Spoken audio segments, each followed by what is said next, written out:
सतीश नगर गांव में एक दंपत्ति रहता था, आस्था और प्रणव। शादी के बाद से ही उनके बीच अक्सर झगड़ा होता था। हर रोज सुबह और शाम उनके घर से झगड़े की आवाज आती थी। कभी कभी प्रणव आस्था को मारता भी था। आज भी दोनों के बीच बहस हो रही थी। ये बताओ कि मेरी इजाजत के बिना बार बार मेरे पैसे के डब्बे में क्यों हाथ डालती हो तुम तो घर में कितनी देर से आते हो, जरूरत पड़े तो पैसे तो लेने ही होंगे। अरे जो चाहिए तुम्हें तुम मुझे बताओ ना, नहीं तो दुकान से उधार ले आओ, मैं चुका दूंगा। फिर भी तुम मेरे पैसों की फिजूल खर्ची करती रहती हो। घर की रोज की जरूरत की चीजें खरीदना तुम्हें फिजूल लगता है? रोज की जरूरत की चीजें नहीं, तुम बेकार की चीजें खरीदती हो, फालतू के सामान। क्या थोड़ा सा सामान लेने में इतने पैसे खर्च होते हैं क्या? अच्छा, अगर इतना शक है तो अब से खुद जाकर खरीदारी करो, फिर देखो मैं कितनी बचत करती हूँ। गजब करती हो। बाहर का काम मैं संभालूंगा, बाजार का काम भी मैं करूंगा, तो क्या मैं तुम्हारा नौकर हूँ क्या? अरे तुम्हारे पिताजी ने तुम्हें नौकर दिलाने के लिए मुझसे कितना पैसा लिया था? सुनो, जो मन चाहे करो, लेकिन मेरे माँ बाप को बीच में मत लाना। 100 बार लाऊंगा। क्या करोगी तुम, बताओ क्या करोगी? तुम्हारे भिखमंगे बाप के लिए तुम्हारा इतना प्यार? मेरे माँ बाप कभी किसी के लिए पैसे के लालच में एक बच्चे को छोड़कर दूसरे के पास नहीं गए। पैसे की वजह से वो खुशी से कोलकाता चले गए। कम से कम मेरे माँ बाप इतने नीच नहीं हैं। प्रणव आस्था की बातें सुनकर बहुत गुस्सा हो गया और फिर से आस्था को खूब पीटा। किशनलाल एक उदार व्यक्ति था। जीवन भर मेहनत की और गांव वालों की मदद करता रहा, इसलिए गांव में सब उसका सम्मान करते थे। जब किसी को सलाह चाहिए होती, सब उसकी ओर दौड़ते थे। मुरली, सुना है तुम्हारी नौकरी चली गई, 3 महीने से घर पर ही हो। हाँ, बिल्कुल सही सुना आपने। कम वेतन देने पर मैंने विरोध किया, इसीलिए मुझे निकाल दिया। क्या करूं?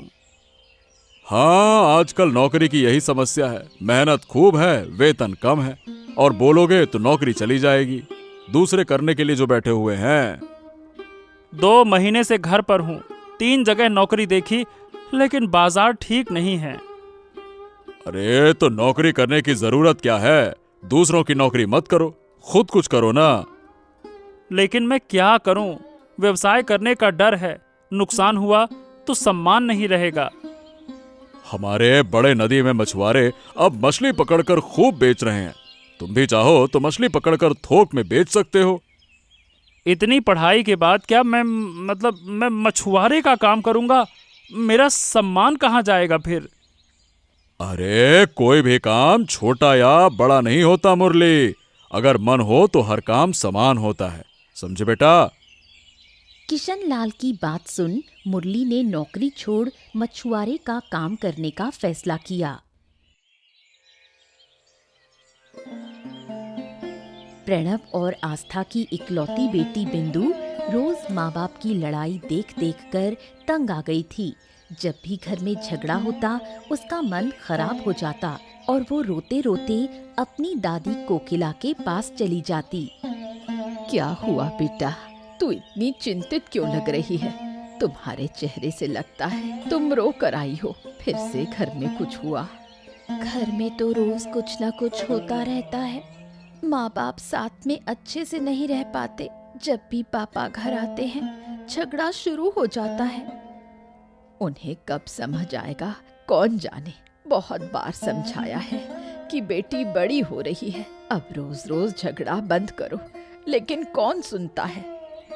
झगड़ा तो सह जाती हूँ, लेकिन आज पापा ने माँ को मारा और आंख मुंह फाड़ दिया।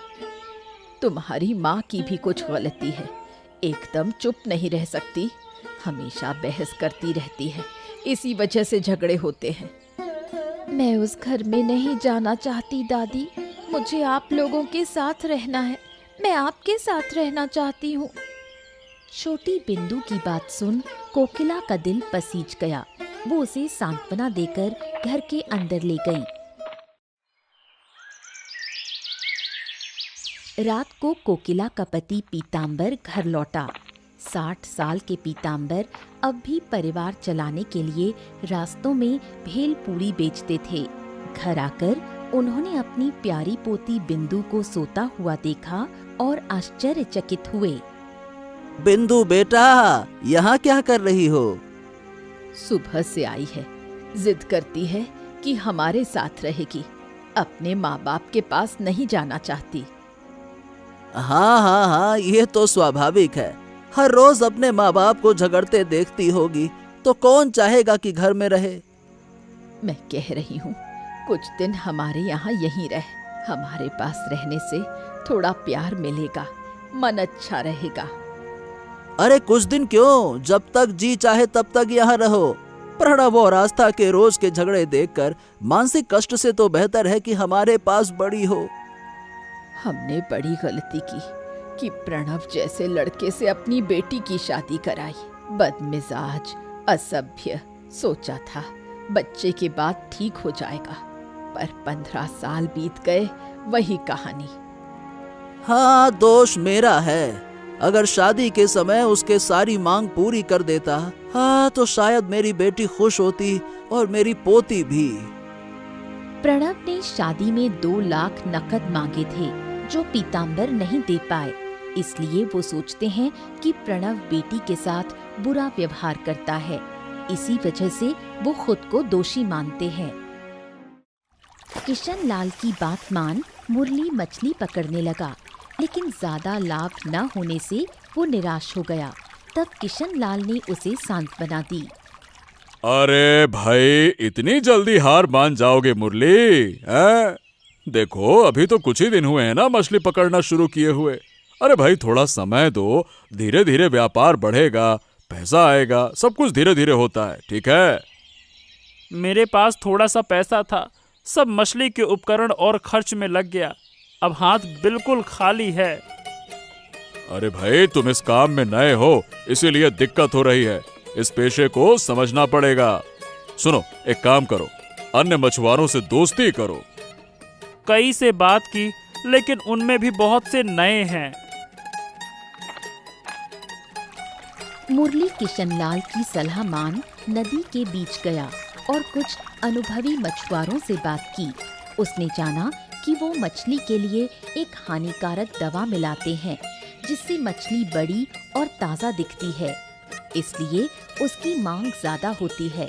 मुरली ने भी धीरे धीरे ये तरीका अपनाया और कुछ महीनों में मछली की मांग बढ़ गई।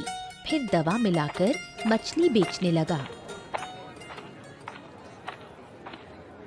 पीताम्बर जैसे रोज अपने ठेले पर भेलपूरी बेच रहा था, उसी वक्त तेज गति से आ रही एक बस से टकरा गया और गंभीर रूप से घायल हो गया। कुछ लोग उसे अस्पताल ले गए। कोकिला को खबर मिली तो वो बिंदु के साथ अस्पताल पहुंची।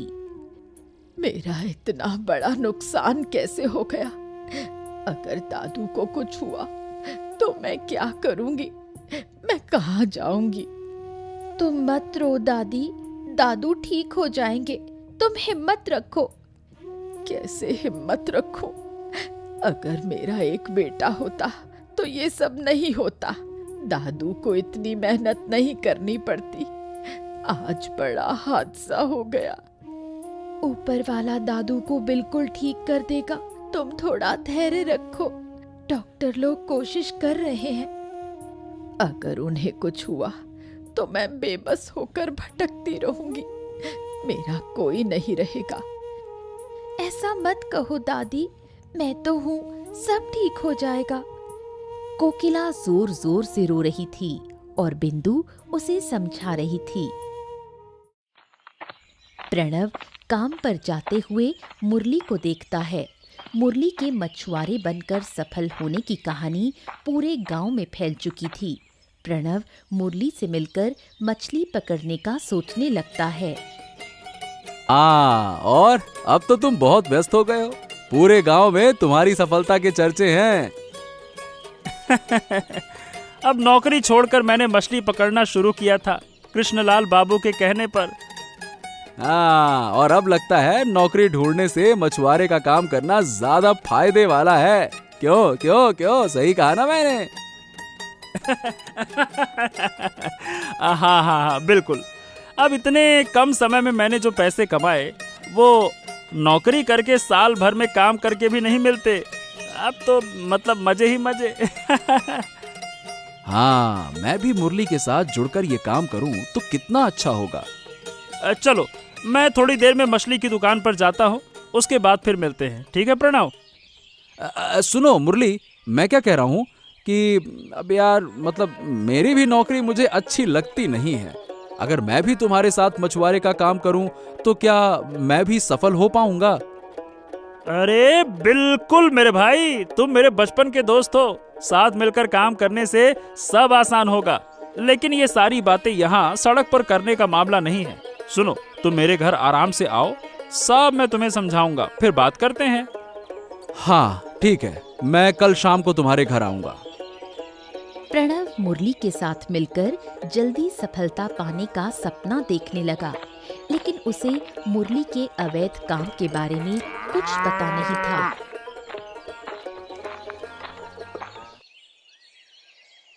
पीतांबर दुर्घटना के बाद काम करने में असमर्थ हो गया और घर पर ही रहता था। कोकिला चिंतित थी क्योंकि बिंदु भी उनके साथ रहने लगी थी। बिना आय के तीनों का गुजर बसर कैसे होगा, ये सोचकर कोकिला परेशान थी। तुम्हारे दादू की हालत ठीक नहीं है। डॉक्टर ने कहा है कि अब वो काम नहीं कर पाएंगे।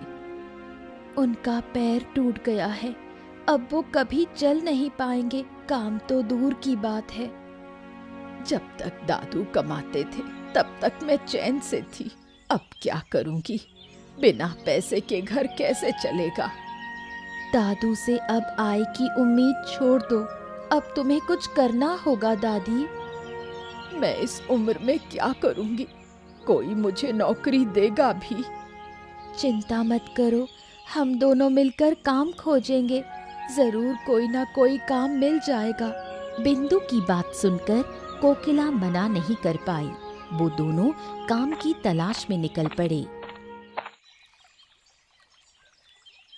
प्रणव शाम को मुरली के घर गया मछली पकड़ने के बारे में बात करने। मुरली उसे देखकर बाहर आया। हाँ प्रणव आ गए। चलो चलो आ जाओ, बाहर बैठकर बातें करते हैं। चलो। क्या तुम अब भी वही मुरली हो?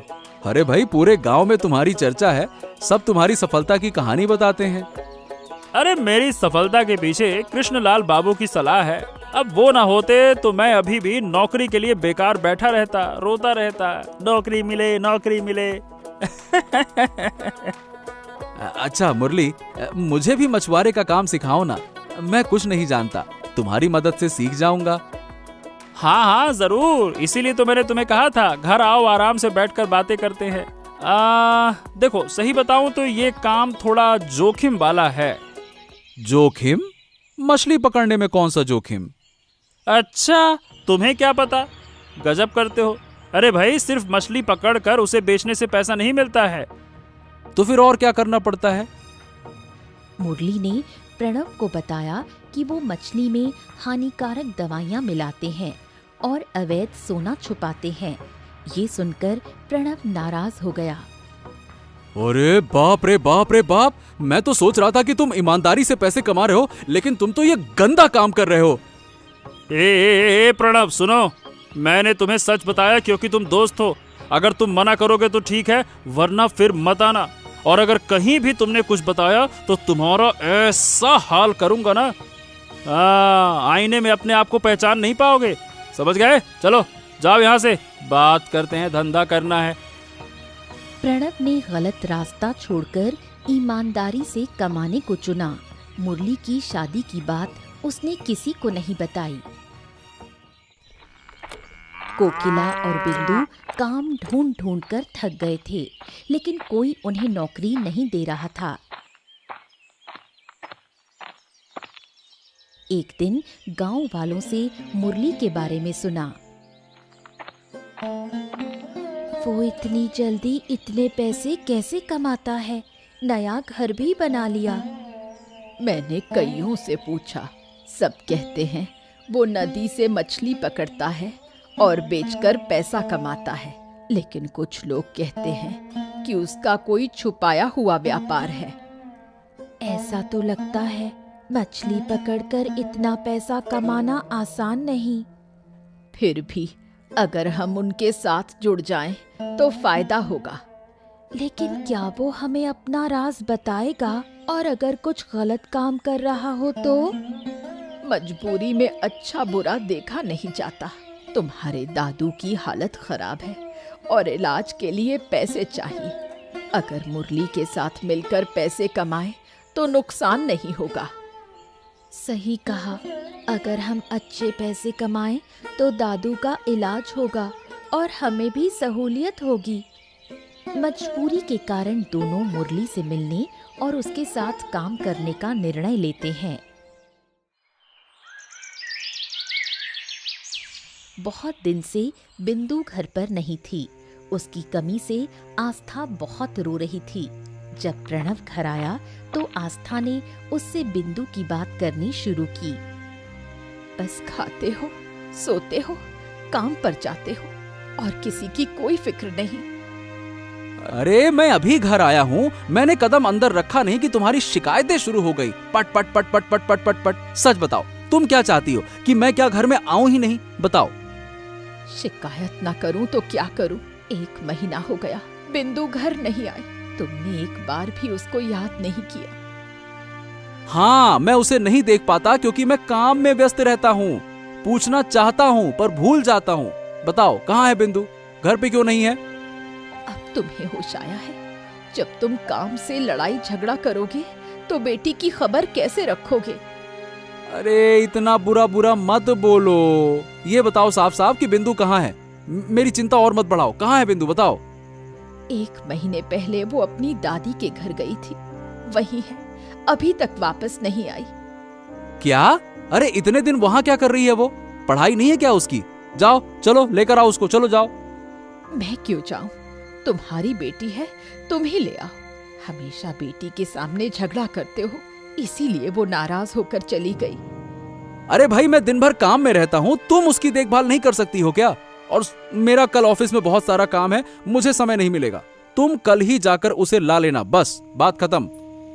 आस्था बेटी के लिए रोती रही, लेकिन प्रणव के पास समय या इच्छा नहीं थी। वो चुपचाप खाना खाकर सो गया। आस्था खिड़की पर खड़ी होकर उसके दुर्व्यवहार को सोचकर रोती रही। बिंदु होती तो उसे सांत्वना देती, पर वो अब नहीं थी। कोकिला और बिंदु मिलकर मुरली से मिले। वो उसके साथ काम करना चाहते थे, लेकिन प्रणव की घटना याद आने पर मुरली उन पर गुस्सा हो गया और बात नहीं करना चाहता है। हाँ हाँ हाँ, तुम्हारा प्रणव मिला था मुझसे, बोला कि मेरे साथ काम करना चाहता है, नौकरी उसको पसंद नहीं आ रही है। मैंने खुश होकर उसे बुलाया, सब कुछ बताया, और फिर कहता है कि ये सब नहीं करेगा, ईमानदारी से कमाएगा।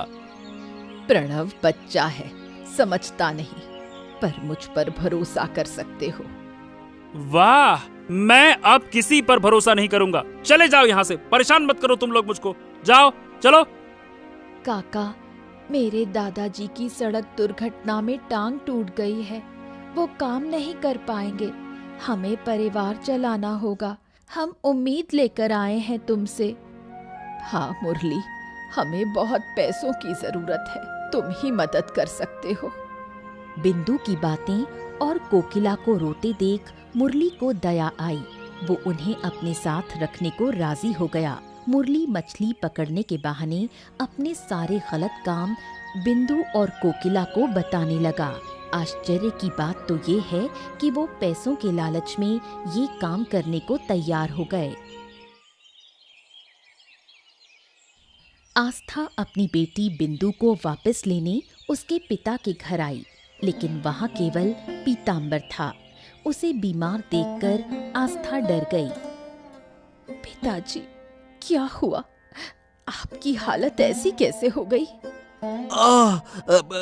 कुछ नहीं, मैं ठीक हूँ, बस थोड़ी सी चोट लगी है। झूठ मत बोलो, तुम्हारे हाथ पांव पर चोट साफ दिख रही है। ये कैसे हुआ? एक दिन मैं भेलपुरी बेच रहा था एक बस मुझसे टकरा गई करीबन 1 महीने पहले। तब से ऐसी हालत है। बस हाँ, ये समझ लो कि बच गया, यही बड़ी बात है। इतनी बड़ी बात हो गई, माँ ने बताया तक नहीं। मैं तो आज बिंदु को लेने आई थी, नहीं तो मुझे पता ही नहीं चलता। अब मेरा दाहिना पैर खराब हो गया, अब काम नहीं कर पाऊंगा। और जब से ये बात माँ ने सुनी है, वो पागलों की तरह नौकरी ढूंढ रही है। और बिंदु, वो कहाँ है? 1 महीने से नहीं आई। अब तुम तो जानती हो कि वो अपनी दादी को कितना प्यार करती है, इसीलिए कोकिला जहाँ जाती है बिंदु उसके साथ रहती है। और ये बताओ कि तुम लोग रोज रोज झगड़ा क्यों करते हो? तुम्हारे झगड़े से नाराज होकर बिंदु यहाँ आ गई है। आस्था ने पीतांबर से बहुत देर बात की और कोकिला के लौटने का इंतजार किया, लेकिन शाम हो गई, वो नहीं आई। अंत में आस्था बिना बिंदु को लिए घर वापस चली गई। कई दिन बीत गए। पीतांबर घर पर बैठकर बोर हो गया। दूसरी ओर कोकिला और बिंदु मुरली के साथ मिलकर कई गलत काम करते रहे। मुरली के कहने पर वो मछली के पेट में सोने के टुकड़े छुपाकर जहाज में भेजते और बाजार में जहरीली दवाइयाँ मिलाते, जिससे गांव के कई लोग बीमार होने लगे और मरने लगे। 3 दिन पहले जो जहाज रवाना हुआ था, आज वो शहर पहुंचा। हमारे काम को बहुत पसंद किया। ऐसे चलेंगे तो व्यापार खूब बढ़ेगा। जहाज पहुंच गया, अब पैसे दो। तुमने कहा था जहाज पहुंचते ही पैसे दोगे। बहुत अच्छा, बहुत अच्छा। तुमने बहुत अच्छा काम किया, तुम्हें इनाम मिलना चाहिए। और मुरली अपनी बात हमेशा निभाता है। रुको।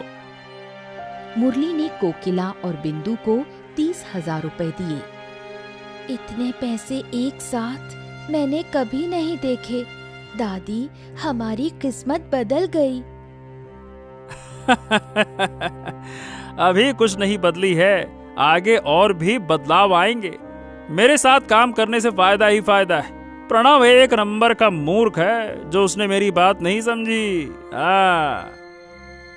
सुना है कई लोग बीमार हो रहे हैं। कुछ दिन मछली में दवा डालना बंद कर देते हैं। सोना तो अच्छा चल रहा है। फालतू की बात मत करो। दवा डालना बंद किया ना तो मछली का स्वाद कम हो जाएगा, कोई नहीं खरीदेगा। दवा डालना जरूरी है, समझी? सही कहा दादी, अच्छा कारोबार चल रहा है, नुकसान क्यों करेंगे? दोनों तरफ से पैसे आए, फायदा होगा। हाँ, और भी ज्यादा पैसा चाहिए मुझे। इस तरह पैसे के लालच में कोकिला, मुरली और बिंदु सारी अच्छाइयाँ भूल गए। वो निर्दोष लोगों की जिंदगी की परवाह किए बिना केवल अपने लाभ की चिंता करते रहे।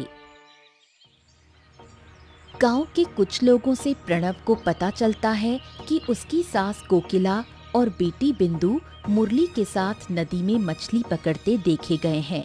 ये सुनकर प्रणव को समझने में देर नहीं लगी कि उसकी बेटी बिंदु भी गलत कामों में शामिल है। वो बेहद गुस्से में आ जाता है और फिर प्रणव हिम्मत जुटाकर किशन लाल के घर जाता है। आओ प्रणव, आओ आओ आओ आओ। आज तुम्हारा मन हुआ तो मेरे घर आ गए। अब आपसे कुछ जरूरी बात करनी है। इतने दिन मुझे डराकर चुप रखा गया, पर अब मैं चुप नहीं रहूंगा। अरे क्या हो गया? क्या बात करनी है? भाई डरने की कोई बात नहीं है, मुझे बताओ, साफ साफ बताओ क्या बात है, बोलो। कई बार सुना है कि आपने मुरली को जेल का काम करने के लिए कहा था। आपकी वजह से उसकी जिंदगी बदल गई। हैं? मेरी वजह से क्यों? उसकी अपनी मेहनत और कोशिश से उसका जीवन बदला है। मैंने तो बस सलाह दी थी, उस सलाह को उसने माना है, बस।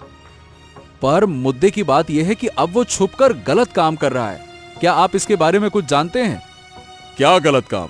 क्या कह रहे हो तुम? समझा नहीं मैं। प्रणव किशनलाल को मुरली के सारे गंदे कामों के बारे में बताता है और जो कुछ हुआ सारे राज खोल कर रख देता है। ये सुनकर किशनलाल चौंक जाता है। इतने दिनों से मैं मुरली के डर से चुप रहा, लेकिन अब मैं नहीं रह सकता, क्योंकि उन्होंने मेरी छोटी बेटी को भी इसी गंदे धंधे में फंसा दिया है। इसीलिए अब मैं चुप नहीं रह सकता। अगर तुम्हारी बात सच है तो मैं खुद मुरली को पुलिस के हवाले करूंगा। प्रणव और किशनलाल मुरली के घर जाते हैं। किशनलाल सवाल पूछने लगता है। मुरली हर सवाल का जवाब इनकार में देता है। अरे प्रणव की समाज में कोई जगह नहीं है, दिन भर बीवी को मारता है, लोगों के पीछे पड़ा रहता है, ढंग की तो नौकरी कर नहीं पा रहा। अरे मुझे देखो, मैंने कितनी सफलता पाई है और वो अभी भी छोटी सी नौकरी करता है, इसीलिए जलता है और ऐसे झूठ फैलाता है। नहीं नहीं नहीं नहीं नहीं, ये सब झूठ है। मैं खुद मुरली के पास नौकरी करने के लिए गया था, लेकिन जैसे ही उसने मुझे अपने सारे काले कामों के बारे में बताए, मैं ये जानकर पीछे हट गया। अब किशनलाल वहाँ कोकिला और बिंदु से पूछताछ करता है, पर वो भी मुरली का पक्ष लेते हैं। पापा झूठ बोल रहे हैं दादा, मुरली काका कोई बुरा काम नहीं करते, वो तो बहुत अच्छे इंसान हैं। मछली पकड़कर बाजार में बेचकर ईमानदारी से कमाते हैं। मेरे पापा मुझे फंसाना चाहते हैं, वो झूठे हैं। जिस बेटी को बचाने के लिए प्रणव ने अपने डर को छोड़ सब सच बताया, उसके मुंह से ऐसा अपमान सुनकर प्रणव बहुत दुखी हुआ। ठीक है, तो अब जो होगा पुलिस करेगी। मैं जानता था कि तुम इतनी आसानी से बात नहीं खोलोगे, इसीलिए पुलिस को लेकर आया हूं। दरोगा साहब, अब आप अपनी कार्रवाई शुरू कीजिए। फिर किशनलाल के साथ पुलिस आती है और मुरली को पीटना शुरू कर देती है। पिटाई के बीच मुरली सारी सच्चाई बोल देता है। घर से कई पैसे और आभूषण बरामद होते हैं। सारे भ्रष्ट मछुआरों को पकड़ लिया जाता है जो इन कामों में शामिल थे। मुरली और कोकिला को जेल भेज दिया जाता है। बिंदु बार बार रोकर माफी मांगती है, लेकिन आस्था और प्रणव उसे माफ नहीं करते और यही दर्द दिल में लिए आस्था गांव छोड़कर चली जाती है। एक दिन सड़क दुर्घटना में उसकी मृत्यु हो जाती है। प्रणव और आस्था एक दूसरे से माफी मांगते हैं और संकल्प लेते हैं कि अब कभी झगड़ा नहीं करेंगे। वो बीमार पीतांबर को साथ लेकर सुख शांति से रहने लगते हैं।